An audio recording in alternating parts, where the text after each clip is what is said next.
Só aguardando editar. Jóia. Então, graças a paz, irmãos, já oramos, pedindo a bênção de Deus, e agora estamos dando início à nossa segunda aula de Teologia Sistemática 4, Antropologia e Pneumatologia. Na semana passada tivemos uma aula introdutória, e nessa aula nós compartilhamos sobre o programa de aula dessa matéria, que é Antropologia e Pneumatologia, e nós também tivemos a apresentação dos slides do Gruden, que ali nós passamos toda a parte 4, né, que foi apresentada. Hoje nós estaremos, eu diria, mergulhando mais no livro. Então, nós estaremos agora passando algumas partes para os irmãos. Eu quero até recapitular rapidinho aqui com todos vocês. Foi essa parte que nós passamos semana passada, né? Que é o capítulo de número, a parte 4 do livro. Nós fizemos aqui a apresentação, falando um pouco sobre essa matéria, que é a doutrina do homem. A antropologia trata sobre a doutrina do homem. Então, hoje a gente vai continuar falando sobre isso.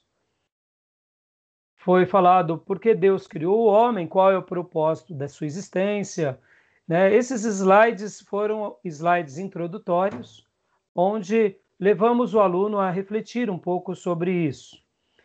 E hoje, em especial, nós daremos continuação a esse assunto, só que nós estaremos delineando melhor o assunto. Nós estaremos entrando, eu diria, com maior detalhe nessa matéria. Então, nós queremos que cada irmão que participa aqui conosco possa estar participando, interagindo. Qualquer dúvida, eu paro a gravação, nós estaremos assim compartilhando esse momento. E, em especial, nós estaremos hoje trabalhando, né, no livro do Gruden, para que a gente possa, então, se aprofundar desses tópicos que semana passada foi uma apresentação mais introdutória. Então, alguma dúvida até aí, irmãos?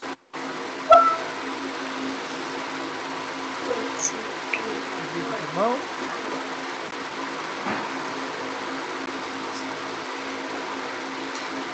Alguma dúvida? Jonathan? Eu acho que Oi! Há uma chiadeira que eu não sei se é... Deixa ele no mudo, por gentileza. Tá certo. Deixa eu só achar aqui. Ótimo. Obrigado, Jonathan. Professor Fabiano, está aí conosco também. Seja bem-vindo.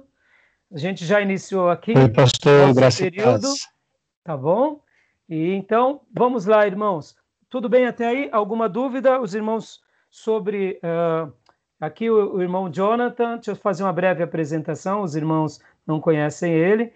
Ele fez o nosso curso do básico, ele é formado por nós pelo básico, ele depois foi para a Assembleia de Deus, lá ele conseguiu fazer um curso médio de teologia, e agora ele está aqui conosco, participando conosco dessa classe, e quem sabe ele até participe desse módulo conosco, participando aqui conosco. Tá joia, Jonathan? Seja bem-vindo, meu irmão. Glória a Deus. Então, irmãos, voltando sobre os slides e a aula da semana passada, os irmãos ficaram com alguma dúvida do que foi falado, do que foi dito?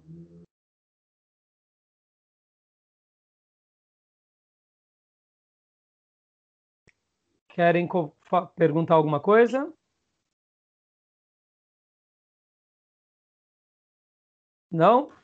Então, vamos lá. Hoje nós estaremos trabalhando no livro, na parte 3. Vamos, então, hoje a gente vai mergulhar no livro. Na semana passada, eu tinha mencionado para vocês o seguinte, que nós iríamos gastar apenas uma aula sobre o livro. Bom, eu estive pensando melhor e notei o seguinte, irmãos, que não, nós vamos gastar 2 aulas, ou seja, semana passada, hoje e mais outra aula, ao total 3 aulas sobre antropologia. Até mesmo porque, como os irmãos estão começando o curso agora, eu acredito que será um pouco melhor se nós diminuirmos um pouco a velocidade para que a assimilação dos irmãos seja melhor, tá bom? Então, possivelmente, nós gastaremos no mínimo 3 aulas, a da semana passada e mais 2. Tá bom? Joia? Perfeito? Então, os irmãos podem abrir o livro na página 361 do Grudem, que no caso, Ari, seria a parte 3 daquele livro que você tem, que é numa edição antiga. É a parte 3. Para facilitar aqui, irmãos, então nós estaremos, para quem ainda não tem o livro, né? O que nós estaremos fazendo? Eu vou estar passando aqui o resumo dessa aula, que está aqui nesse material que eu vou apresentar para vocês agora. Quer ver?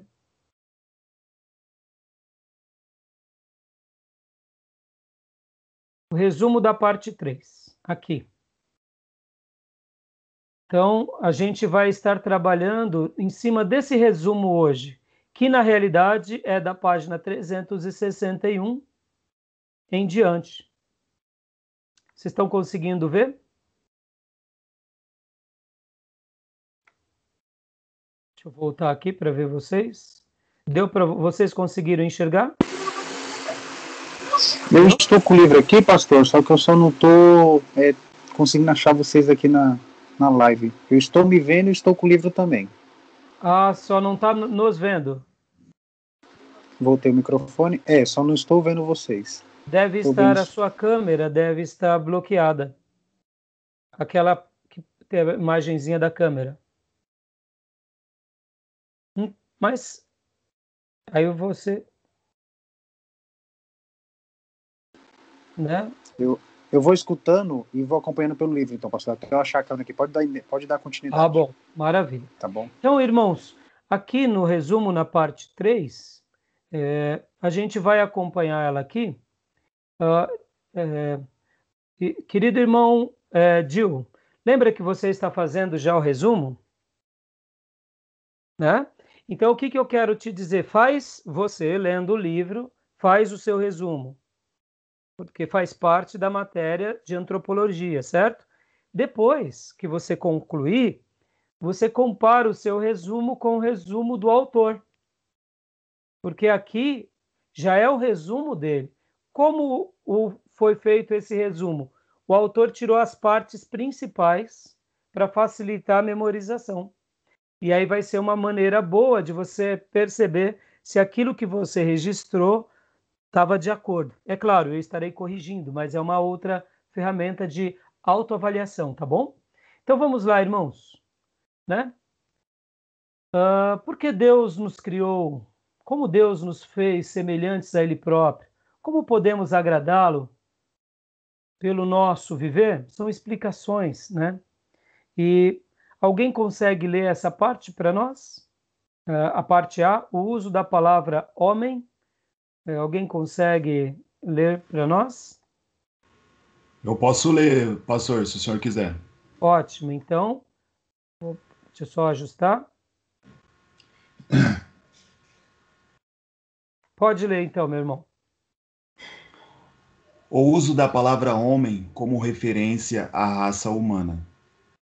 Antes de discutir o assunto, mesmo deste capítulo, é preciso ponderar brevemente se é correto usar a palavra homem para referir-se a toda a raça humana, como o título desse capítulo, entre parênteses. Algumas pessoas hoje contestam veementemente o uso da palavra homem para representar a raça humana em geral, incluindo homens e mulheres, pois alegam que tal costume desrespeita as mulheres. O que fazem essa objeção preferem que, para se referir à raça humana, usemos exclusivamente termos neutros, como humanidade, seres humanos ou pessoas. Joia, obrigado, Dil. Notem, irmãos, que o autor já começa entrando num assunto, parece simples, mas ele é delicado, porque hoje essa questão igualitária, né, ela tem atrapalhado bastante, inclusive ideias como essa que acabamos de ver.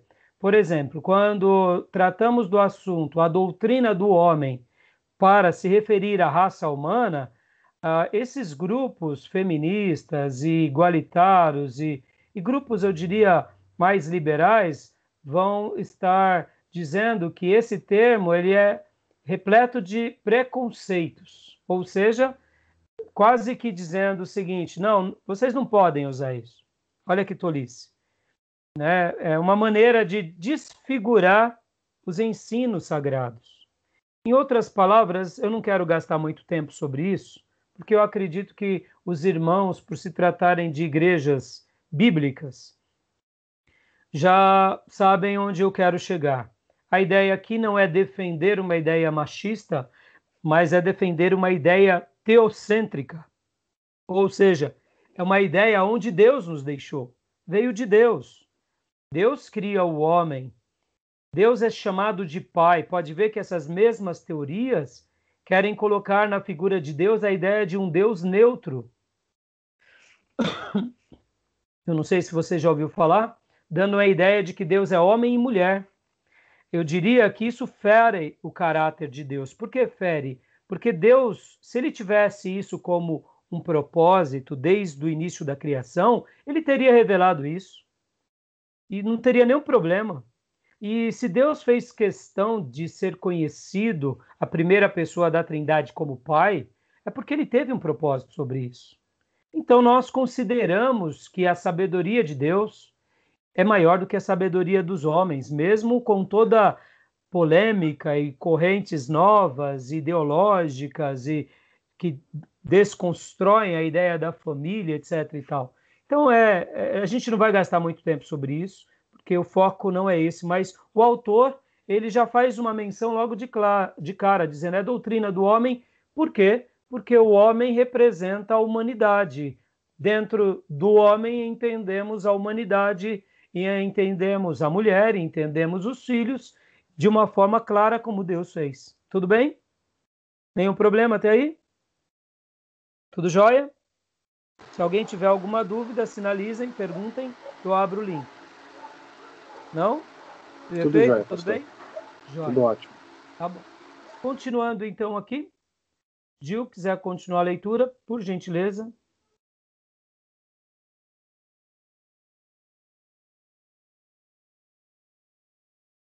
Pode continuar, Gil.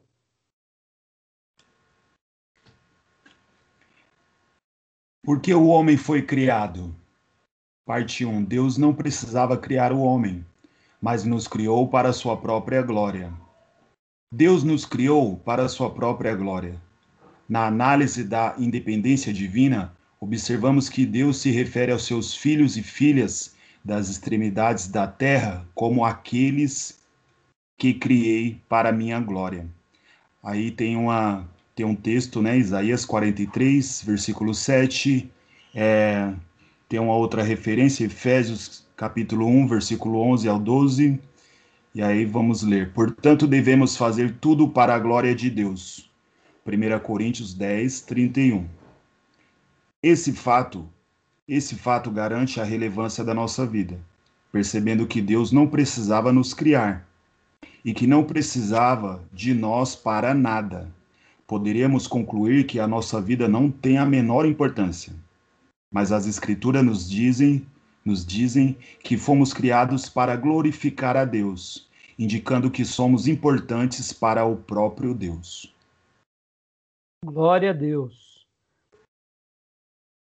Esse texto que nós acabamos de ler, na semana passada no slide, tinha aquelas perguntas, né? E por que o homem foi criado? E a resposta era para o louvor da sua glória. Que interessante, irmãos, olha só. Geralmente nós ouvimos essas expressões, nós existimos para a glória de Deus, parece serem jargões, né? Jargões nossos. Mas na realidade não é jargão. O ser humano foi criado para glorificar a Deus e exaltar a Deus e engrandecer a Deus. Então, olha só que fantástico, os textos bíblicos que acabamos de ler demonstram isso lá em Isaías e em Efésios, que Deus nos cria para a glória dele. O ser humano só tem sentido de ser e existir em Deus e o glorificando. Eu me lembro de um diálogo de uma missionária com uma pessoa não crente, e enquanto a missionária pregava para esse não crente, o não crente perguntou assim: mas aonde é o inferno? Aí a missionária pensou, e aí ele perguntou: mas existe de fato o inferno? E aí ela disse assim: olha, o inferno existe, mas eu poderia dizer que o inferno, em primeiro lugar, está no coração de todos aqueles que ainda não aceitaram a Cristo. Em primeiro lugar, é o primeiro estágio dele, que é um estágio de vazio absoluto, de uma vida onde qualquer coisa que não seja Deus está no centro. Essa pessoa, por mais que ela diga que não, ela vive pseudos infernos. Por quê? Porque ela não encontrou a razão da sua existência. Por quê? Porque o ser humano só encontrará sentido em Deus e em mais ninguém. A gente sabe disso, né? Então, esse texto aqui mostra claramente que sem Deus nós não somos nada, e o que nós lemos no texto também é fantástico, porque, de fato, nós, sem Deus, continuamos sendo nada. Deus, sem nós, continua sendo tudo. Ele não precisaria de nós. Então, aqui mostra o quanto o ser humano necessita, precisa e é desesperado por Deus. Né? Opa, alguém mexeu aqui? Colocaram aqui alguma... mudaram a tela aqui? Alguém mudou, irmãos? Por gentileza, quem foi que... Alguém deve ter mexido em alguma coisa? Deixa aqui no modo exibição de grade, porque agora você vê que a gente deu um passeio. Parece que a gente foi lá para... Eu nem conhecia essa figura aqui, hein? Parece que a gente foi lá para uma... Olha, foi para uma selva, né? Foi para um... Foi interessante. É o Eu não Éden. conheci. Eu me senti agora indo lá para a época dos Incas, Astecas, Maia, não sei. Ou uma situação mais... Né? É gostoso, mas ficou diferente. Aí perde o foco. Até eu perdi o foco. Vou voltar aqui para o modo em grade, tá bom, gente? Joia. Então, o que acontece, irmãos? Deus não precisaria de nós. Ele continua sendo Deus, no texto que acabamos de ler. Então, quando a gente está estudando aqui a doutrina do homem, a gente vê o seguinte: nós nos tornamos só mais dependentes dele, e sem ele a gente não é nada. Tá bom? Alguma dúvida até aí? Tranquilo? Felipe, seja bem-vindo, filhote. Bem, pastor. Paz, irmãos. Joia. Paz, Felipe. Joia, pastor. Vamos lá, então. Vamos lá aqui. Gil, continua lendo para nós. Qual o nosso propósito de vida? Qual o nosso propósito de vida? O fato de Deus nos ter criado para a sua própria glória determina a resposta correta à pergunta: qual o nosso propósito na vida? Nosso propósito deve se cumprir na meta para que Deus nos criou, glorificá-lo. Quando falamos com respeito ao próprio Deus, eis aí um bom resumo ao nosso propósito.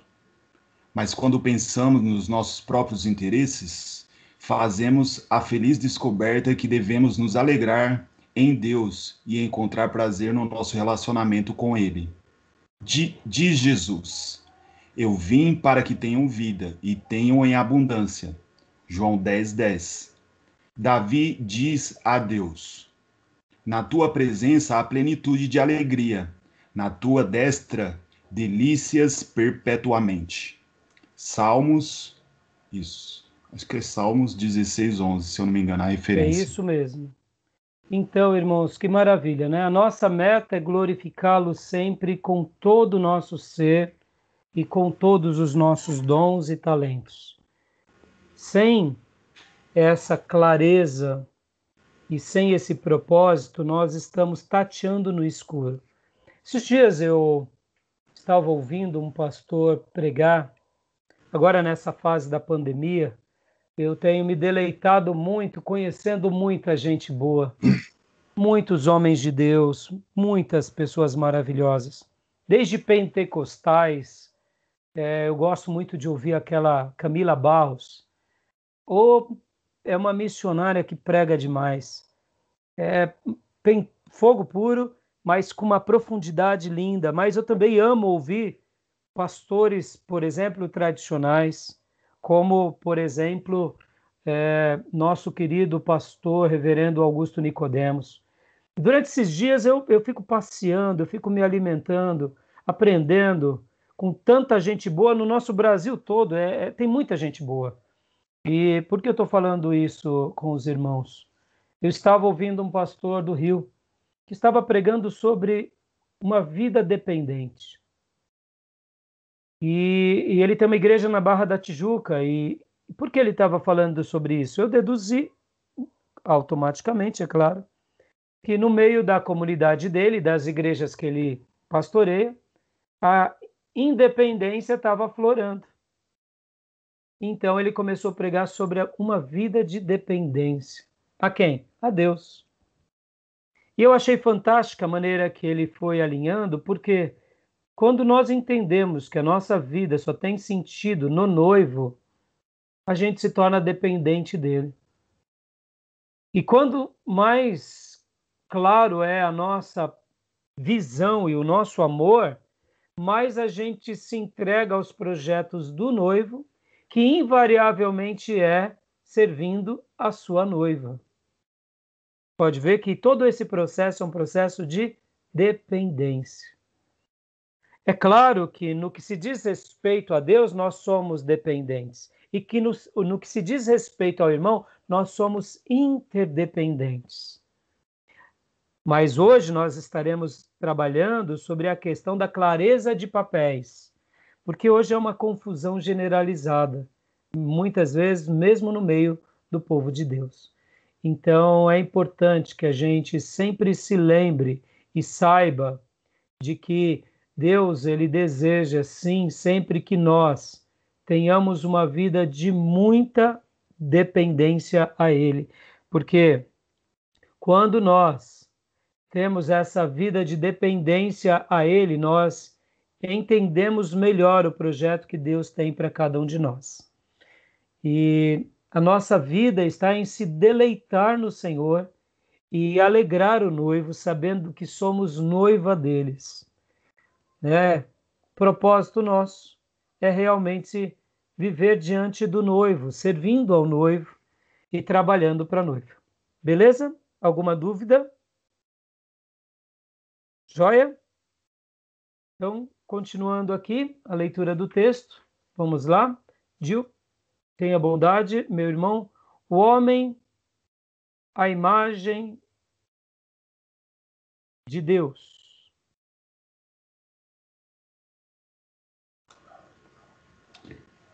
O significado de imagem de Deus. De todas as criaturas que Deus fez, só de uma delas, o homem. Perdão, eu vou iniciar novamente. De todas as criaturas que Deus fez, só de uma delas, o homem, disse ter sido feita a imagem de Deus. O que isso significa? Podemos usar a seguinte definição: o fato de ser o homem a imagem de Deus significa que ele é semelhante a Deus e o representa. Até aí, Gil. Olha que interessante. O homem, na realidade, quando entendemos, ele é um ser proto-divino. Vou explicar melhor. Ele tem características, como na semana passada eu disse, do divino. Não por mérito nosso ou por autossuficiência nossa, né? Mas porque Deus nos cria dessa forma. Ele nos faz como criaturas dele para um propósito especial. Nós representamos a ele na criação. Olha que coisa grandiosa. Nós somos semelhantes a ele, né? O fato do homem ser a imagem de Deus significa que ele é semelhante a Deus e o representa. Nós temos a semelhança, e onde entra a doutrina do Imago Dei. Nós representamos Deus na criação. Pensem assim. O pai cria o filho, e aquele filho cresce, amadurece, e agora o pai vai fazer uma grande viagem e pega a chave da fazenda e de toda herança e fala: filho, cuida. O pai está indo para um outro lugar e agora tudo aqui está ao seu cuidado. Pode me representar.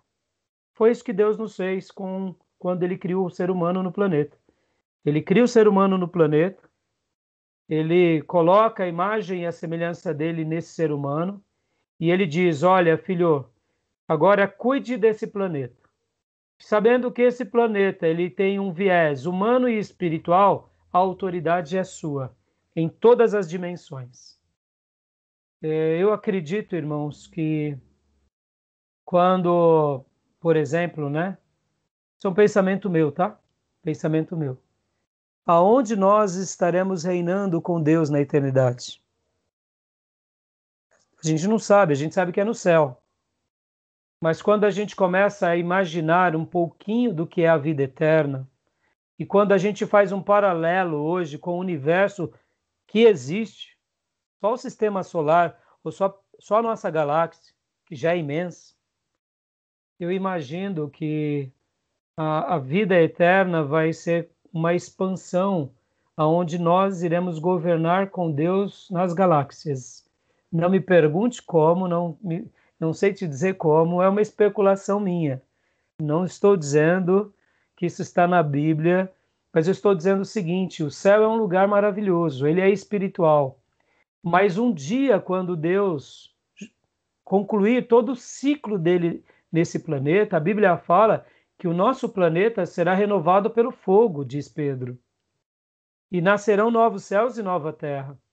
Então vai ser como se um portal da espiritualidade se abrisse. Eu quero acreditar, irmãos, que hoje nós olhamos de forma humana para as galáxias e vemos apenas a parte física. Mas existe uma parte espiritual unida à física, mas os nossos olhos em pecado não nos faz enxergar. Pensem nisso. Jesus subiu e foi elevado aos céus. Por que nenhum ser humano consegue captar Jesus por um binóculo? Porque esse lugar que Jesus foi é muito mais do que uma estratosfera. É uma dimensão espiritual. Mas ele está no lugar onde o Pai reina, onde há arcanjos, anjos e querubins. Então, só fazendo um comentário aqui, é uma especulação minha. Percebam, quando se trata de algo que é nosso, nós dizemos eu acho, nós achamos. Quando a Bíblia afirma, a gente afirma. Estão entendendo? Por que eu estou falando tudo isso, né? O ser humano, quando foi criado ali no Éden, quando Deus deu a ele essa autoridade, havia essa união espiritual e física. Pode ver que antes do pecado, havia duas árvores no meio do jardim. A do conhecimento do bem e do mal e a árvore da vida. No momento da queda, um anjo com uma espada impede Adão e Eva de pegarem da árvore da vida. Pode ver que houve uma ruptura, uma separação. E depois, parece que essa ruptura e essa separação se intensificou. E é como se aquela parte espiritual fosse retirada de Adão e Eva e começa a história nossa dos homens. Pode ver que há uma conexão nossa com o Eterno no momento da conversão. Então eu quero acreditar, irmãos, que o melhor, e aqui não é jargão não, está por vir, porque o que Deus fez é extraordinário. E se Ele fez um mundo eterno para a gente governar, e se governar com Ele aqui já é fantástico, imagina a vida vindoura, entendeu? Então, pastor, como vai ser tudo isso? Eu não sei. Aí aqui a gente dá asas para a imaginação, para a especulação, Mas eu acredito o seguinte, tem tantas galáxias aí, filho. Então, será que está ali por acaso? Será que... Eu não creio. Eu creio que tem plano de Deus aí para a gente lá. Como vai ser, pastor? Eu não sei. Tá bom? Só comentário para mostrar a grandiosidade do que é ser semelhante a Deus. Tá bom? Joia? Alguma dúvida? Alguma pergunta? Meus desvaneio assustaram os alunos? Pode Não, falar. pastor. Não, pastor. Tranquilo. Tranquilo. Ainda mais se a gente entrar na área de física quântica, aí que a gente fica meio maluco mesmo. Pois é, Felipe, exatamente. Você pode ver a questão da física quântica, né? Que foge à ideia do tempo, e hoje a gente já vê a física quântica é uma gota da eternidade, né? Justamente. Então eu dei asas aqui, eu sei que vocês estão imaginando George Lucas, Star Wars, Star Trek, é mais ou menos aquilo, só que no poder de Deus, na unção do Espírito, não vai ter demônio, bicho feio, é só glória, anjo. Não sei o que vai ser, meu irmão, mas eu sei de uma coisa, vai ser maravilhoso. Eu sei disso, né? Então, Paulo continuando falava do aqui. terceiro céu, né, pastor? Hã? Paulo citava o Pastor terceiro André. céu, né? Sim, sim, para ele viu coisas inefáveis, né? Que não conseguiu explicar. Então eu quero acreditar que um dia tudo isso vai se tornar real. Quem falou? Fala ali. Ô, pastor Ai, queria compartilhar aqui Romanos 8:18, que diz assim, acho que cabe o que o pastor falou. Diz assim, porque para mim tenho por certo que as aflições desse tempo presente não são para comparar com a glória que em nós há de ser revelada, porque a ardente expectação da criatura espera a manifestação do Filho de Deus. Exatamente. Nem o olho viu, nem o ouvido ouviu o que Deus tem preparado. Não, imagina o que vai ser aquilo lá. É inexplicável,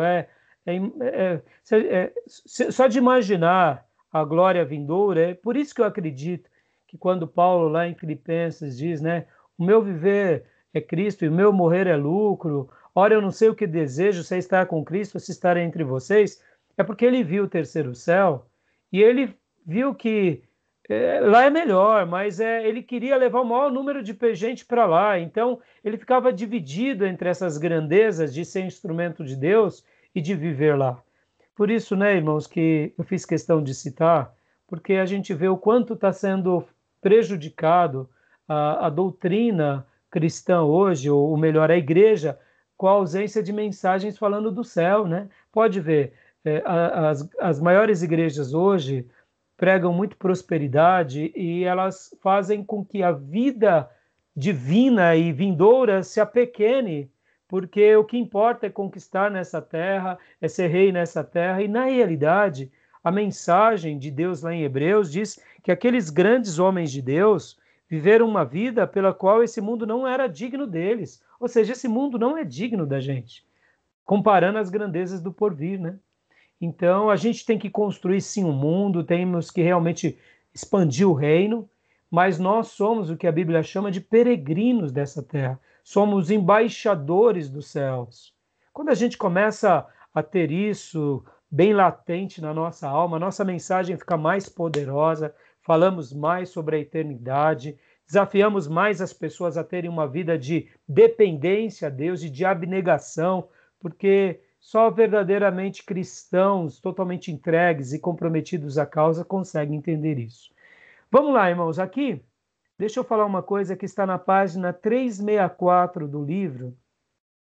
O nosso querido irmão Gruden, no parágrafo, logo depois, né, ele comenta o homem é a imagem de Deus. Vem o significado de imagem de Deus. Aí vem o outro parágrafo, quando Deus diz, façamos o homem a nossa imagem e semelhança, em Gênesis 1:26, isso significa que ele pretende fazer uma criatura semelhante a si.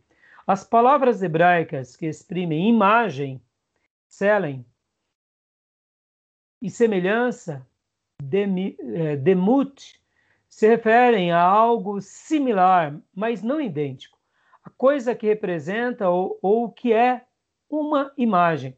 A palavra imagem também pode ser usada para exprimir algo que representa outra coisa, né? Nós representamos, somos semelhantes, somos a imagem.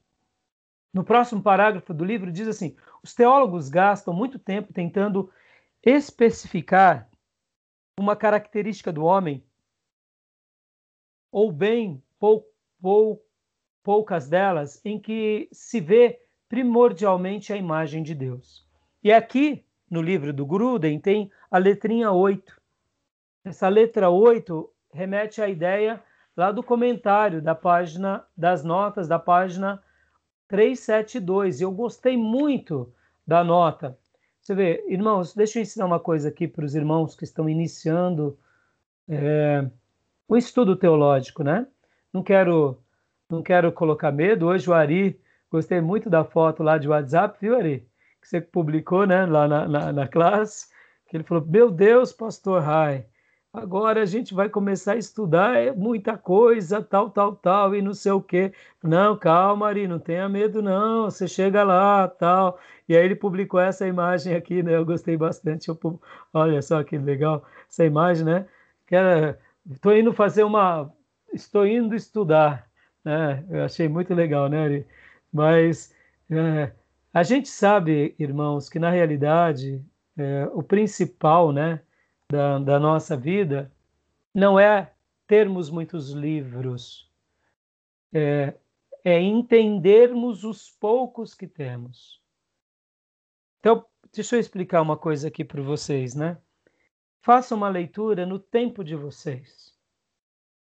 Eu, por exemplo, irmãos, nos meus dias de aluno, eu tinha que ler muito rápido, porque nos meus dias era algo assim. Como eu fazia o bacharel, o professor dava, por exemplo, esse livro e falava: esse é o livro para vocês lerem durante a minha matéria. E eu tinha que ler. E aí eles pediam para declarar a leitura. E eu falava: meu Deus. E aí eu lia. Pra vocês terem uma ideia, e eu não me envergonho de dizer isso, eu sei que está sendo gravado, eu me arrependo, mas eu era muito novo e eu não tive essa maturidade. Por isso que eu estou passando para vocês. Muitos livros meus eu colocava assim, depois que eu lia ele. Li, na primeira capa. Era tanto livro, irmãos, que eu tinha que ler. Por exemplo, numa matéria como essa, eu tinha que ler quase 1000 páginas. Uma matéria. Eu falava: pelo amor de Deus. Então, como que eu retinha essas leituras? Eu não tinha como reter, porque o meu perfil não é um perfil de leitura dinâmica. Como que eu aprendi isso? É simples. Porque eu colocava lá, li. Eu lia mesmo. Se você falar para mim que eu lia, mas o que eu absorvia? Praticamente nada. Porque a minha maneira de ler é uma maneira dialogando com o autor. Eu preciso ler conversando. Então, quando eu saí do seminário e eu fui um dia trazer o pastor Enéas Tonini para pregar na nossa igreja, eu tinha pouco tempo de igreja, eu não sei se eu já era pastor naqueles dias, ou se eu já tinha sido ordenado fazia 1 ano. E aí eu cheguei para o pastor Enéas, né, fui buscar ele lá em Perdizes, e eu falei: pastor Enéas, o senhor lê quantos livros por mês? E ele disse: não, Raimundo, eu leio devagar. Aí meu mestre, meu grande professor, lê devagar. Pastor, mas como assim? E ali ele disse: não, Raimundo, esse mês, por exemplo, eu li 2 livros. Eu leio devagar, Raimundo. E aí eu fiquei olhando assim para ele e pensei: ai, pastor, o senhor não me falou isso lá atrás, nos dias de seminário. E, né, aí eu pensei comigo, né? Não, eu já sei, eu só lerei dando o ritmo do meu conhecimento. Por que eu estou falando tudo isso, irmãos? Porque cada um tem uma leitura, tem irmãos que têm leitura dinâmica e assemelham. Eu não sou assim. Eu preciso dialogar com o autor, conversar com o autor, rabiscar com o livro. Aí, quando eu faço isso, toda essa leitura é absorvida, ou pelo menos a maioria, e eu lembro a ideia. Então, por que eu estou falando isso? Quando você for ler o livro e você ver uma nota, vai lá na nota. Porque quando eu estudei esse livro para dar aula para as turmas passadas, Eu amei essa definição que o Gruden disse, que muitos teólogos ficam tentando explicar características específicas do que seria essa semelhança com Deus, ou de tirar essas características. E aí ele pôs uma nota aqui que é na página 8, ou melhor, na página 372, o item 8. E olha só o que ele diz, eu vou ler para vocês. Uma breve investigação das várias opiniões se encontram em D.J. Kleins, na imagem de Deus no homem. Também ele faz uma citação de Millard Erickson, né? Cristianismo e Teologia.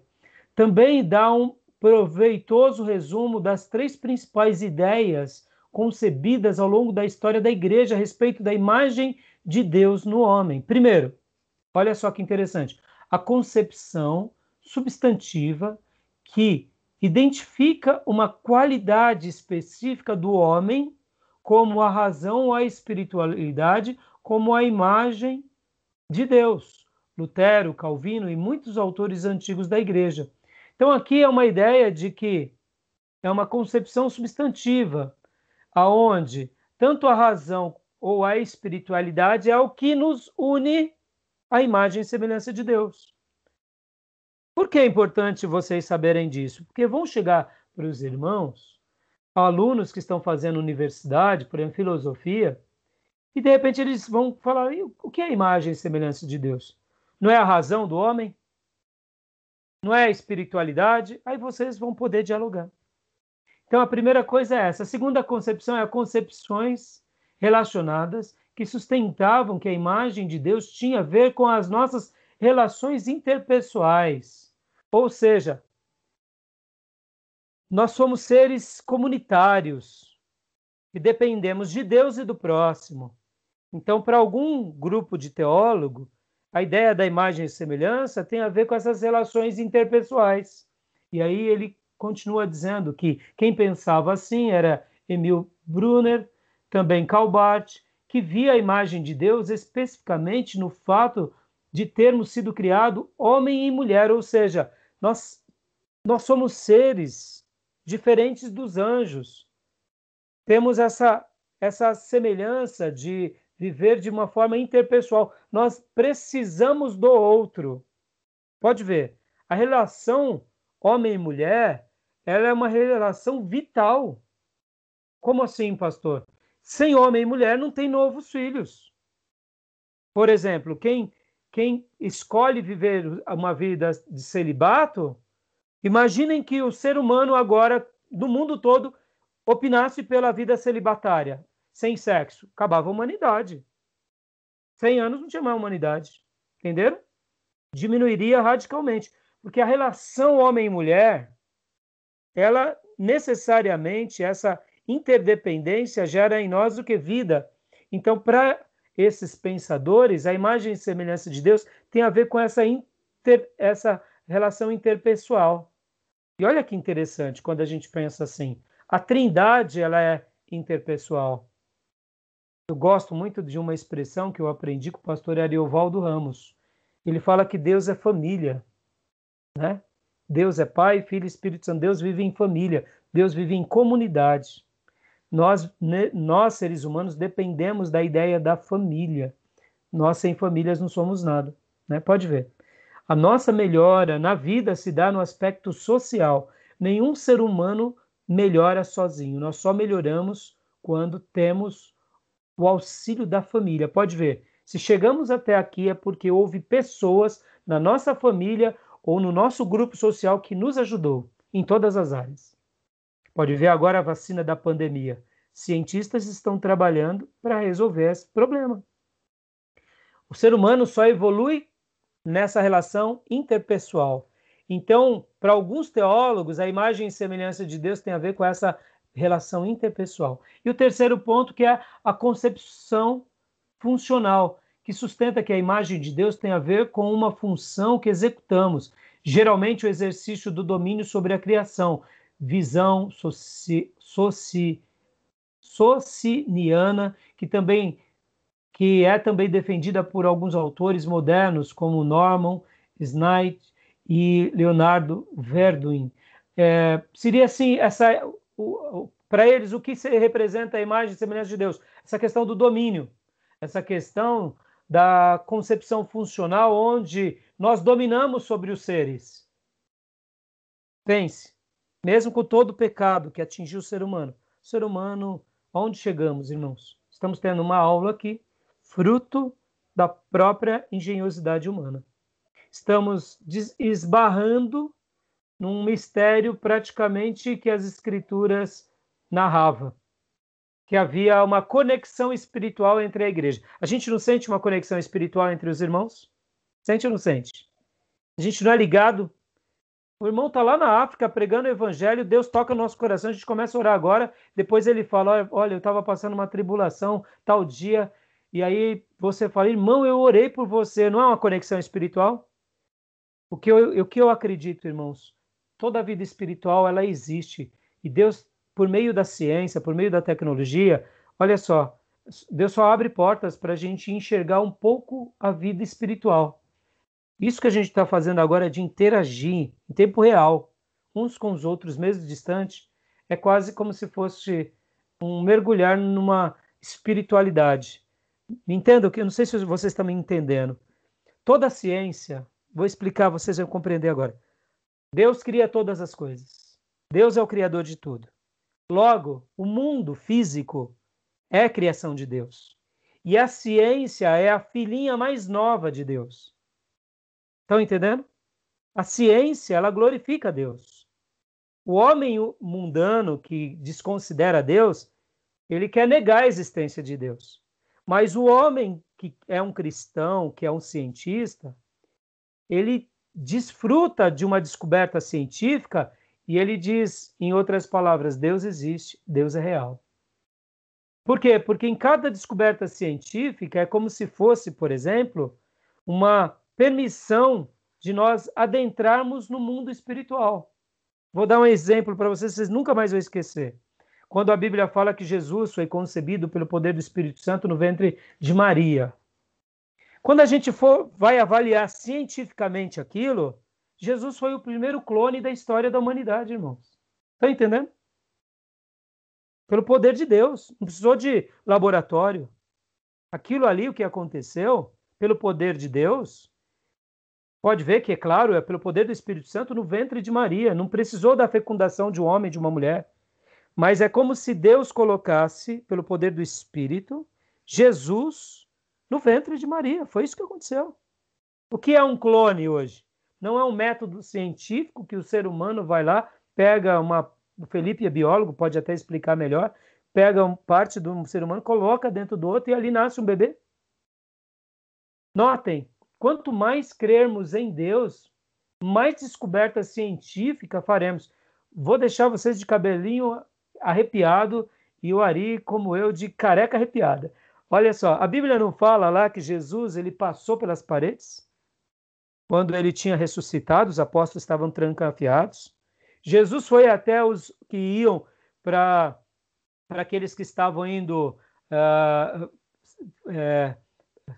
os dois homens que Jesus se aparece para eles enquanto eles saíam de Jerusalém, e ali Jesus compartilha com eles, e de repente Jesus fala com eles, e quando Jesus faz a ceia, eles entendem que é Jesus, e Jesus não desaparece, não foi isso? Né? De Emaús, os discípulos de Emaús. Filipe, o evangelista, de repente não foi arrebatado e foi levado para outro lugar pelo poder de Deus, não é isso? Vamos traduzir o arrebatamento de duas formas aqui.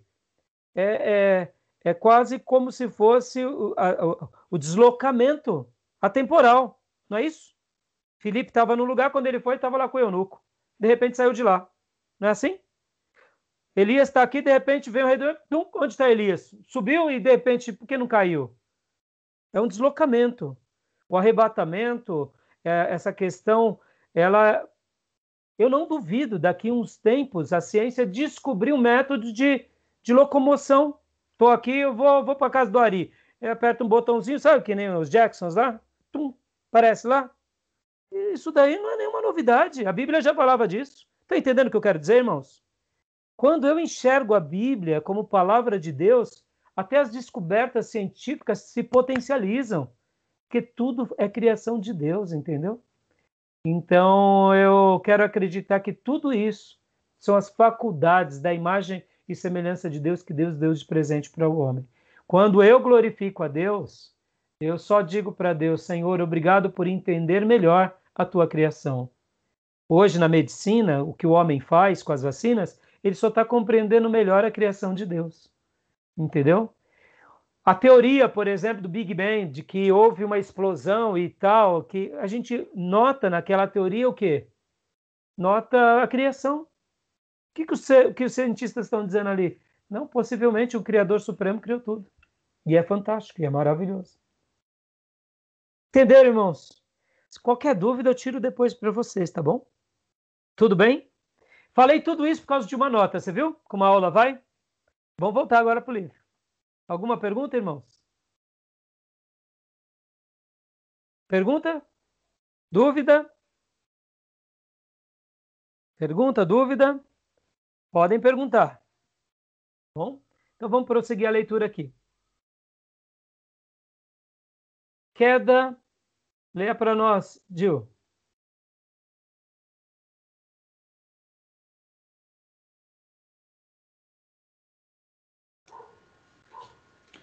A queda. A imagem de Deus distorce, mas não se perde. Podemos nos perguntar se é possível conhecer que o homem, mesmo depois de pecar, ainda é como Deus. Essa pergunta é respondida ainda no início de Gênesis, onde Deus dá a Noé a autoridade de estabelecer a pena de morte para o homicídio logo depois da enchente. Deus diz: se alguém derramar o sangue do homem, pelo homem se derramará o seu, porque Deus fez o homem segundo a sua imagem. Gênesis 9, versículo 6. Mesmo sendo os homens pecadores, ainda resta neles bastante semelhança a Deus, tanto que, ao assassinar outra pessoa, derramar o sangue é uma expressão do Antigo Testamento que significa tirar a vida humana. É atacar a parte da criação que mais se parece com Deus e revela uma tentativa ou desejo, se isso fosse possível ao homem, de atacar o próprio Deus. Olha que forte essa expressão, não? Por quê? Porque o homem é a imagem e semelhança de Deus e o homem não tem esse direito. O único direito é o Criador do homem. Olha o que o Gruden diz aqui na página 365. O fato de ser o homem a imagem de Deus significa que o homem é como Deus nos seguintes aspectos: capacidade intelectual, pureza moral, natureza espiritual, domínio sobre a terra, criatividade, capacidade de tomar decisões éticas e imortalidade, ou alguma declaração equivalente. Mas jamais de poder fazer o que somente Deus pode fazer, porque somente Deus tem esse poder sobre todos nós. Continuando aqui, irmãos, a nossa leitura. A redenção em Cristo, a recuperação gradual da imagem de Deus. Assim como a queda desfigurou, aniquilou, alterou a imagem, mas o homem não perde. Guarde essa máxima, irmãos, guarde isso. Os dons de Deus são irrevogáveis. O que Deus dá, ele não toma. Se Deus deu um dom de profecia, ele não toma. Se Deus deu o dom de cura, ele não toma. Se Deus deu o dom da vida, ele não toma, mas ele tira a vida quando cumpre todo o seu propósito. Os dons que Deus dá é irrevogável. E quando Deus deu a nós essa graça de sermos criados à sua imagem, à sua semelhança, é irrevogável. Deus não tira, mesmo com o pior dos pecadores no planeta.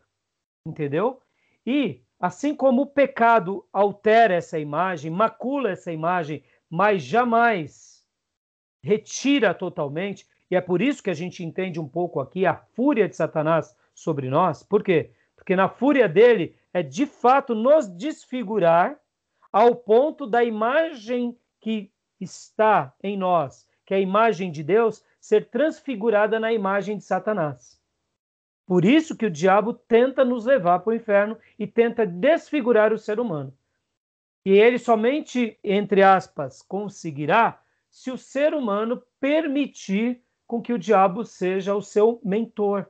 Pode ver que o diabo só se apodera de quem, em primeiro lugar, ele, no caso, recebe a autorização. O diabo não se apodera de quem não é dado a autorização. Pode ver que o diabo, mesmo de um ateu, para ele entrar naquela vida, mesmo que as ideias humanas daquele homem sejam anti-Deus, o diabo, para se aflorar de uma forma mais plena, tem que ser convidado, porque o homem e a mulher foram criados à imagem e semelhança de Deus. Tá bom? Então agora a gente vai ler aqui o tópico que fala que a queda, a imagem de Deus se distorce, mas não se perde, né? Então, a gente vê isso em vários textos bíblicos, né? Tiago 3,9, por exemplo, mostra algo sobre isso.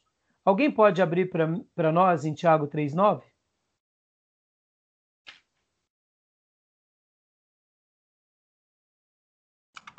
Posso ler, pastor? Por favor.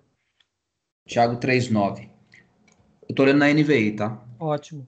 Com a língua bendizemos o Senhor e Pai, e com ela amaldiçoamos os homens, feitos à semelhança de Deus. Ou seja, nós somos feitos semelhanças de Deus. Então, pode ver que mesmo o texto aqui do pastor Tiago falando que com a língua nós adoramos a Deus, mas com a língua também maculamos o irmão por causa do pecado, porque fomos feitos semelhança de Deus. O pecado, ele distorce a nossa imagem e semelhança, mas ele não retira totalmente, tá bom? Temos outros textos bíblicos, como Eclesiastes 7:29, que diz: Deus fez o homem reto, mas ele se meteu em muitas astúcias, etc. e tal. E agora vamos ler a parte do livro, do slide, ou melhor, do resumo, que fala sobre a recuperação gradual, porque assim como o pecado ele entra no ser humano e ele distorce, ele macula, e notem, irmãos, mesmo que a gente esteja em pecado, essa imagem e semelhança, ela só vai piorando com o nosso consentimento pro pecado, não é? Pode ver, irmãos. A gente só melhora no pecado se a gente quer. A gente só se torna um pecador mais contumaz se a gente dá espaço. Se a gente não dá, a gente não... Irmãos, essa ideia, eu estava andando na rua e de repente fui parar lá na zona de prostituição. Não, não é assim. Eu estava andando na rua e de repente eu fui parar lá na biqueira de droga. Não, não é assim. É todo um processo de queda. A gente começa a se enamorar de coisas erradas, começa a viver uma vida de pequenos vícios. Aí quando vai ver, ninguém vira um assassino do dia para a noite porque eu peguei um revólver e matei 10. Você começa a enamorar o crime. Não é assim? O pecado e essa desfiguração para o mal, ela é gradativa. Mas pode ver que mesmo que o ser humano esteja sem Deus, ele só piora por permissão dele próprio. Tá bom? Então vamos ler agora a parte. Antes de lermos, eu vou encerrar essa transmissão que está dando horário e vou continuar aqui a aula, tá bom? Só vou parar essa transmissão e já, logo na sequência, não precisa desligar não, a gente volta. Só um minutinho.